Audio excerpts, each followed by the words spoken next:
Oh, hello, mate. How's it going? And I'm going to keep going. This is the third time I've started to record and I can't speak English.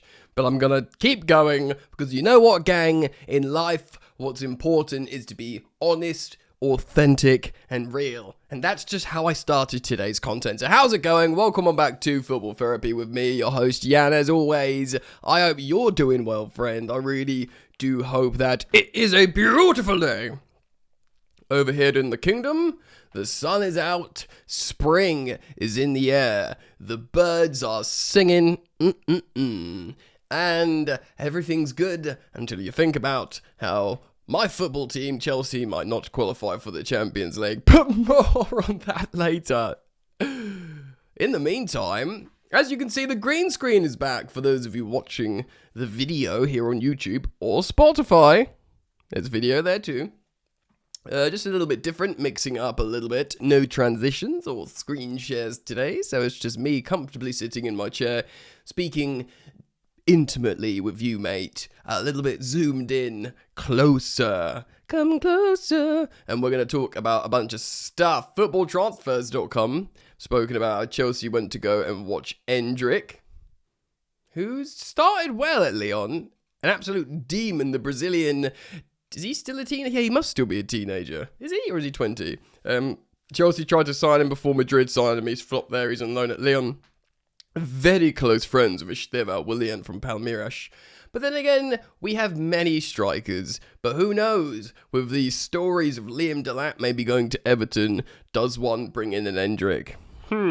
But the Robin Baird writes that Chelsea scouts came for Endrick, but left speaking about Diego Moreira. I do want to speak about the left wing. Of course, you guys know if you watch my content that it's a position of great concern for me. The left wing of Chelsea. Yeah, and Diego Moreira is an absolute baller, and I have to reflect, and give some criticism to that position, the squad building for that role, and what we've let go in the likes of Moreira and Hudson-Odoi for nothing, and we've brought in Gittins and Garnacho for crazy amounts of money. Look, I'm not a qualified sporting director. I'm but a humble Chelsea fan with my own footballing opinions, like most of you out there. But sometimes stuff seems so darn obvious, doesn't it? That, surely what they've done is wrong. Do you know what I mean? Surely what they have done is wrong. A little bit on that. Apparently, Chelsea in for Diomande, who's a left winger. He's called Jan, like me, spelt the same way, with a Y, and not a J. So that's cool. Let's sign him because he's quite literally called Jan. That's good enough for me. I'm sold. There's an opinion piece on on the Chelsea Chronicle, about why Chelsea fans shouldn't panic about qualifying for the Champions League. I tell you what, beating Arsenal would raise morale, but at the moment, for that game this weekend, there's not much hope from Chelsea fans that we're going to go and just beat Arsenal. Although I tell you what, boys, girls, ladies and gentlemen, how about that for a tonic, for turbulent times? Dunking on Arsenal with the Emirates and their title hopes, but I think chance will be a fine thing. Anyway, welcome on back. So if you do want to support me, I know lots of you gang return to the videos, but you never put the graft in. I'm the same on YouTube, but I'm on the other side, man. I'm the content creator. I know what it's like and how much it's worth for you just to spend a second to like and subscribe, man. All you gotta do is go boop, boop. Look, we're all subject to brain rot on our little portable devices where we just sort of, have our brains plugged in to reels and content or watch YouTube on your phone or on TV or whatever. Just to pop a like on and subscribe. You might think, who knows? You might think, Jan seems like a good guy. I'm not only going to like and subscribe and hit that sweet, sweet bell, baby, on YouTube, I'm also going to go over to Spotify simply by searching Football Therapy Podcast on the Spotify, and you will see that we, the community of Football Therapy, have, I don't know how many followers. How the friggin' heck do I see followers? It's not showing me, but over 1.1 2,000 5-star ratings. Easy for me to say. That's pretty darn good, bro. I mean, it hasn't moved off 1.1 for a little while. So how about those 5-star ratings, eh? No transitions today on this, so I'm just going to hop straight into it. Robin Bennett writes on Football Transfers the following. Chelsea have been linked with Real Madrid star Endrick, but after watching him face their Blue Coast sister club Strasbourg on Sunday, their eye may have been caught by someone else entirely.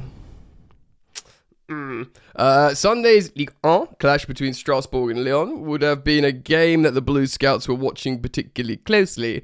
Not only did the Premier League side have an interest in Endrick, of course, on loan at Olympique Lyon from Real Madrid until the summer with no purchase option, but they would have just tracked how well Racing's players equipped themselves against a team that had won 13 successive games. Wow, I didn't know that. Strasbourg beat Lyon, who were on a 13-game winning streak. That is exceptionnel, as they would say in the motherland, and indeed in Strasbourg. While the Brazil international struggled to sparkle with Lyon, I think he's done pretty well this season, though, right? Let's check, shall we? Shall we check? Let's check. Let's check. Endrick, whoscored.com. 3 goals and 1 assist in 420 minutes. It's basically a goal involvement every 105 minutes. It's pretty good. He's obviously only been there since January. Pretty strong, I'd say. Winning 2 man of the matches. 2 man of the matches in probably 5 starts. That's pretty good. I mean, if they've been on that winning streak with him in the team as well, like, he's obviously had a really positive effect. Tell me otherwise in the comments, but that's what it looks like. While the Brazil international struggled to sparkle with Lyon, Chelsea will not come away with the game Chelsea will not come away from the game with fresh respect for O'Neill's side. Will not? As they went out free. I mean, I think he's trying to say they will. Gavarini start the 3-1 winners. Goals from Godo, Diego Moreira, and Joaquin Panicelli, of course, is dunking all sorts of goals. Diego Moreira got a goal and an assist, I believe. He is really, really good. Moreira's performance entirely eclipsed that of Endrick. Likely the player Chelsea were more interested in watching prior to kickoff. Coming back from suspension, the 19-year-old Brazilian was stationed down the right wing. Well, Endrick is not a right winger. Yet, in contrast to the Belgium international rival in blue, whose impact on the game seemed constant, he was a shadow. Well, if you farm Endrick out on the wing, you know. Firstly, just quickly on Endrick, Chelsea remains still interested. I must say, I don't hate it. He is a teenager like Mark Yu. I think they're both 19. Mark Yu costs £5 million. We will sell him. We will make a big profit. I know there's some believers out there still for Mark Yu, but I think that's what's going to happen. Delap, I don't know what's going to happen with him. You guys asked me, one of you in the comments yesterday, Datsun Satpaev, I believe that's how you say it, the Kazakh striker. I don't think he's going to come to Chelsea and play immediately. I think he needs to come to Europe and be loaned. I do wonder if the Endrick option comes back onto the table. Like, he was so highly rated. And we chased him for so long. But then again, we chased Gittins for a long time. So, it doesn't always mean they're going to come good. But on Diego Moreira, I want to speak about him. I did speak about him relatively recently on some content.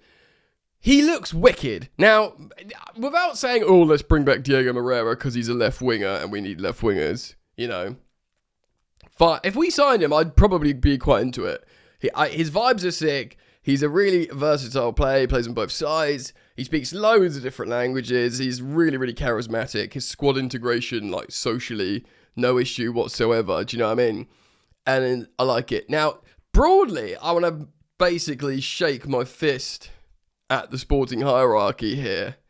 Because Callum, I know I was saying this on my Instagram. There's context with Callum's exit, Hudson-Odoi. I've got a bit of an affection for him because I remember when he first came through at Chelsea and I went to a lot of games back then. When he was 17 and he was playing in like the Europa League and stuff. I think probably for Sorry, he might have made his debut for Conte, but I remember watching at Stamford Bridge and him lighting up the pitch. And there's loads of Hudson-Odoi videos from the academy when he's just like dribbling through entire teams by himself. You know, Reece James's father, who's a coach, football coach, who, by the way, is also the biological father of Reece and Lauren James, so he knows what good footballers look like. He's been on a podcast saying Callum's the best thing to come out of the Chelsea Academy. The most talented player to come out of the Chelsea Academy is Callum Hudson-Odoi. And a lot of people who know Cobham stuff will say the same thing. Now, I don't want to be too revisionist or rewrite history, but, Hudson-Odoi, we re-signed him to a new deal when Lampard came in, and, he was... remember Bayern Munich wanted him for 70 million because they wanted their own Jadon Sancho because he was at Dortmund, and the English talent was really exciting all of a sudden. We sold Hudson-Odoi to Nottingham Forest for £3 million. 1, 2, 3. I believe it. I believe 3 million. Something like that. We sold Diego Moreira. Granted, this is different because it's technically when you sell to Strasbourg, are you really selling the player? Or is it you didn't have an international loan spot left, so you sold the player? But we have sold the player for 1.5 million. So these two players in Callum Hudson-Odoi and Diego Moreira, we sold for a collective £4.5 million. Less than 5 million. Less than a Mark Guiu purchase. And I wanted to highlight this because I start both of these guys over our current left-wing options. Yeah? This is not a dig on Pedro Neto, who I think has been I think he's been wrongly slagged off recently. He's a great player, versatile, good professional, a bit more senior, like we need him in the squad. Literally plays in every position, including number 10, apparently, like Hull. So, I start Moreira or Hudson-Odoi over Neto on the left because it's not his position. I certainly start either of those guys at the moment over Garnacho and Gittins. I don't want to dig out Gittins too much because he hasn't really had a fair crack at it yet. But Garnacho and Gittins cost £90 million. 90 million pounds. 90. That is £85.5 million more than what we sold Hudson-Odoi and Diego Moreira for. And these are two players that I watch now, how they operate with confidence as left-sided wingers. Tricky, devastating, hard-working, high-octane, fast, threatening, just confident. Go, go, go! And I'll be like, I'd love for one of you guys to start on the left wing for Chelsea right now. And then we just got £90. We put the £90 men knocking about in Garnacho and Gittins. I was pulling up stats in ratings and rankings of both these players and how well they've played or whatever, and how good they look in certain stats. But it's pointless. It's a conversation piece. That's just my opinion. I would start both of them over other options. So how we've let those guys go for nothing, literally nothing, and we've brought in £90 million of very, very underwhelming stuff, I must say, not happy. Let me know your thoughts on that. But sticking with the left wing, which of course you probably gather now from listening, watching this, and also hearing me speak recently, left wing I think is a huge problem for us. Again, I'm not writing off, to be honest, Gittins, but even Garnacho, I'm not writing off long term. He is what he is. But apparently we've looked at Yan Diomande, Y-A-N, not J, just like me. I'm going to read off the ChelseaChronicle.com. So a couple of articles off the Chelsea Chronicle, shout out. Talk that Yan Diomande has agreed to join Chelsea's Premier League rivals Liverpool has been denied by a source close to him, while they have also revealed what the player is actually thinking of right now. It's been reported that both Chelsea and Liverpool are interested in Diomande, which doesn't surprise me because he's predominantly, if I look at Transfermarkt here, predominantly a left-sided winger. He can play on the right, like all friggin' wingers can, but he's a right-footed, left-sided attacker. So like your aforementioned Hudson-Odois and Moreiras. So there was a report that he had a pre-agreement with Liverpool, but cold water has now been poured on those rumours in a boost to Chelsea. Yan Diomande and Liverpool agreement was denied by a source close to the players' camp. So this originally came from Team Talk. He's got 12 goal contributions in 22 Bundesliga appearances, so that's more than a goal involvement every other appearance, and probably, you can imagine, some of those appearances he was substituted, so I imagine his goal involvement per 90 is very, very strong. But yes, before you say it, it's a Bundesliga attacker. It's a Leipzig attacker like Werner and Nkunku. So yes. Yes. The fear is fine. I get it. It's the Bundesliga tax. It's the fear. But I mean, eventually, does the Premier League just stop buying Bundesliga attackers? I mean, obviously, Benjamin Seschko, just come from there. He might be all right long term. A lot of clubs are looking at him. He's very different to like your transitional attackers. Tricky wingers. I mean, Havertz isn't a winger who we bought from the Bundesliga, and Nkunku isn't a winger who we bought from the Bundesliga. I know we played Werner on the left for the Champions League win, but he wasn't like a winger, was he? We bought him as a striker to score goals, really, big goal scorer. So we haven't really tried to buy a tricky winger. What like tricky wingers have come from the Sancho to Man United, sort of flopped a little bit. Wirtz is like a bit different. He might come good for Liverpool. I mean, Haaland is just an absolute animal, but he's like a conventional striker. You know, that's probably why Man United fans will hope that Seschko is profiled appropriately. He does look like he can. I'd much rather a Seschko than Gyökeres. I'll tell you that much. And at Chelsea, you know, he's younger as well, but he looks like he's built better for Premier League football. Do we trust tricky wingers from the Bundesliga? Yan Diomande. We've got to buy someone. I think genuinely we've got to buy someone. You know, for me, Chelsea need to buy a left winger. That's just my opinion. Let me know what you think. If you think Yan Diomande is the one for you, please leave your comments down below. Do you have just an innate fear now of anyone from the Bundesliga as an attacker? Do you have any alternatives? Discuss it in the comment section below. I do want to finish today and speak about this top 5 race. Jack Drury of the Chelsea Chronicle wrote the following. Consecutive draws in the Premier League have left the Chelsea fan base very concerned about their chances of qualifying for the Champions League next season. Although this is still very much in our hands. Of course it's in our hands. There's enough games left. There is only 11 games left. It's not that much, is it?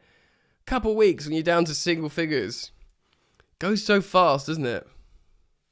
Goes so fast. It's almost a certainty that top 5, of course, will be Champions League this season. I do believe it will be. Chelsea are level on points with Liverpool, of course. We were within 6 points of Aston Villa, who are in 3rd place, and 3 points behind Manchester United. The Blues have a particularly daunting set of fixtures between now and the end of the season, but the fact how they have to play all 3 sides around them is a massive advantage. Is it?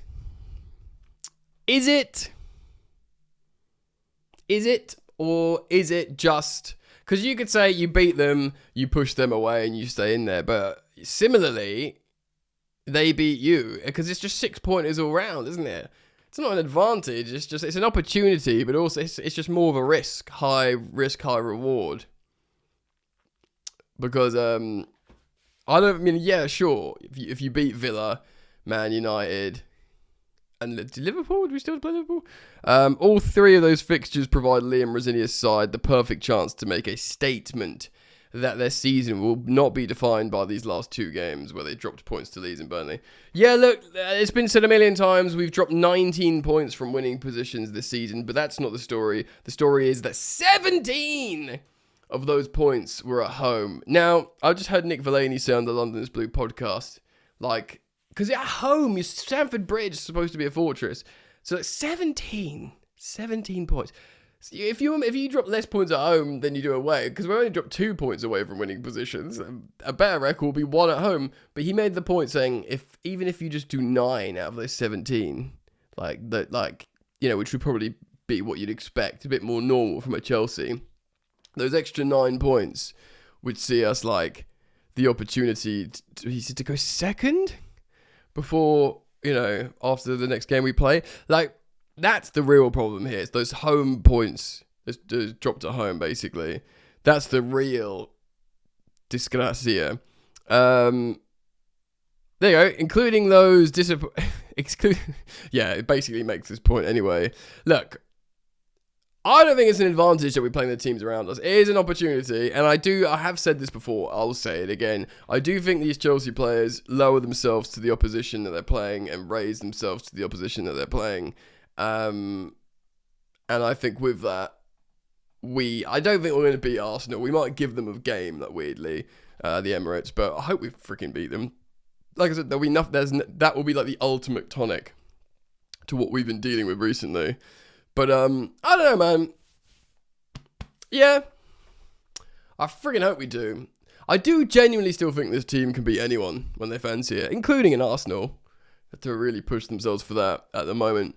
But, so that means, yeah, you could still do it. You know what I'm like, guys? I didn't react like this. A lot of people after those losses were like, it's top 5 gone, it's done. We're done, it's over. I'm not like that. No, there's 11 games to go. This team has proven they can win games, in the last sort of 18 months / 2 years-ish. And, yeah, I think they can do it. We'll just have to see. It's in their hands. Prove it to us. Do you know what I mean? In the same way, I'm waiting to the end of season before I make some definitive decisions, like my Rob Sanchez report, the infamous. I'll learn more about these kids, this young Chelsea side by the end of the season. And, if Liam Rosenior's got it, if he's like, he's no excuses about being dropped in the middle of the season, fine. Show me that you got it. Get Champions League football while managing in the Champions League and the FA Cup and stuff. So, see what happens. Let me know your thoughts, though. Please do leave your comments down in the comment section below. I'm most grateful for them. Thank you for taking a second and supporting me as a content creator by liking, subscribing, and commenting, sharing, going over to Spotify, searching Football Therapy Podcast, giving us a follow and a 5-star rating, and indeed on Apple. I think you can do it on Apple Podcasts as well. So thank you for doing all of that. I do appreciate you taking a moment of your time to help me out. Gang, look after yourselves. Enjoy the sun if it's out where you are. Be nice to each other and enjoy the football. Peace.